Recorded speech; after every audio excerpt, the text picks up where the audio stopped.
Well, who would have thought that Clyde McKenzie at the primary school level would have been a pugilist? Well, thank God for his parents and grandparents and his experience at St. George's College. He took on leadership roles of a different kind, became head boy eventually, student council, head of that, the debating society, school's challenge quiz, and so much more. And we know him now as a media and communication consultant. This is part 2 of my conversation with Clyde McKenzie, and he was also a dramatist. We're going to hear about that right now. Welcome to Profile. This is Faye Ellington, spending another half hour with you.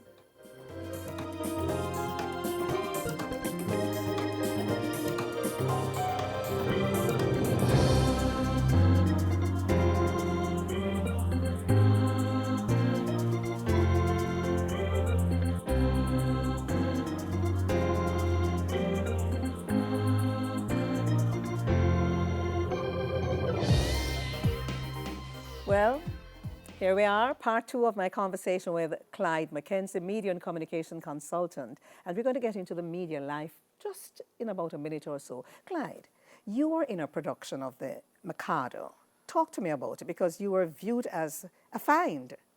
Yes, Harry Milner, the critic, he was a very acerbic kind of guy, but he defined me as the find of the year, because of my portrayal of Coco in the Mikado. You had first class production there. I mean, the music, everything. These were Gilbert and Sullivan productions, because you had Pinafore and you had Gondoliers that we had at George's done in conjunction with the Woolmer's Girls' School. And that's where I met people like the great Darcy Tuller, because at that time she was at Woolmer's before she went to Alpha. What a singer. Oh, God, she's amazing. And, people like Michelle Wilson Reynolds. I mean, I met them while we were in high school and we were performing together. Tell me about your role as Coco in the Mikado. Oh, that was quite something, It was the Lord High Executioner. And I remember Marlon Carter, a friend of mine still, we call Tractor. He was the poobah, everything. You remember your lines?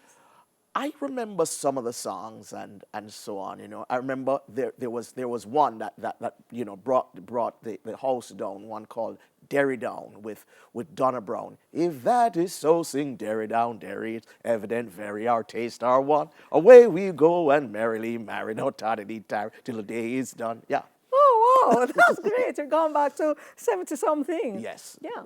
All right. So you left St. George's College and ventured into the world of work. But work also was happening at St. George's College. Yeah, because I taught Spanish. I mean, O-level Spanish, at George's. The thing is, and that was quite an experience for me, because that is when I really think I understood Spanish in the real way, teaching it. And, I left an impression on quite a few, of my students. I remember Dr. Rory Dixon, who heads the Mona Rehab. He told me, he said, I really studied my medical books in Spanish. And it was because of the impression that you had left on me at the time.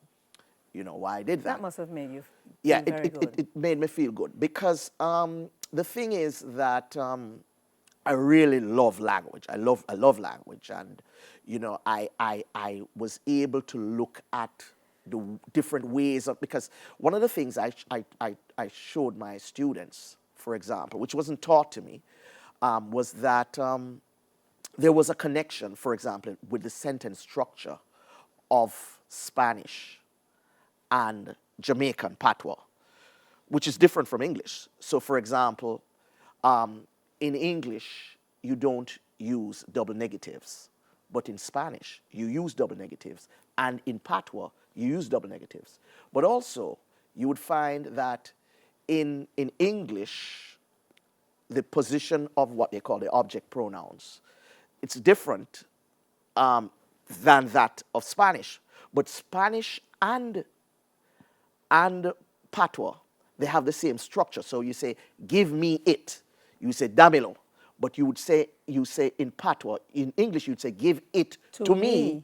But Give me it. give me it in Give me patois. it. So, I mean, those were Hey, the things man. that made my, it brought my Always course. viewed you as a teacher because that's how you approach life. Ratos, right? Ratos. That's what they called you at George's? Yes. How you get the name? Because you're small? I was very small. All so- right, so- Ratos, make we move on. Yes. So after St. George's College. So then now, I mean, my work. Media was always in my system, and Because so, you got introduced to it yes, like Curtis from Mary from when very you were early. 13. Yeah, from very early. So media was always there, and then I went to JBC. Jamaica Broadcasting That's where I met you, and that now was quite an experience because I was sent now to Ocherius. Let me just fix something.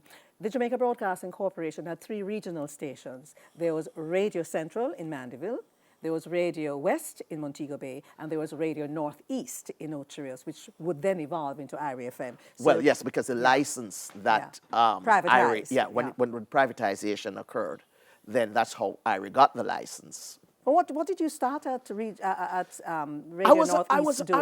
I was a presenter. I mean, and a presenter. And that's where I forged great friendship with people like Tony Young, who I call TY. I gave him the name TY, and Glynis Salmon. And there was Carmen Patterson, who was there for a brief period, and Judith McLaughlin, Franklin Frater, they were there, and I forged a great relationship. There was Lucella Blanchard, who was also there, and then I had the situation in which eventually the station was closed. Because the then government said that There were money issues with the because they weren't regional making but Radio Northeast was hugely popular. In fact, it was, I think, the most successful in terms of the 3 in terms of ratings of the 3 but it regional stations. but it was making a lot of money. So it was closed for how long? It was closed for before IRI started, it would have been about 5 years. It was closed for about 5 years? It was closed for 5 years. But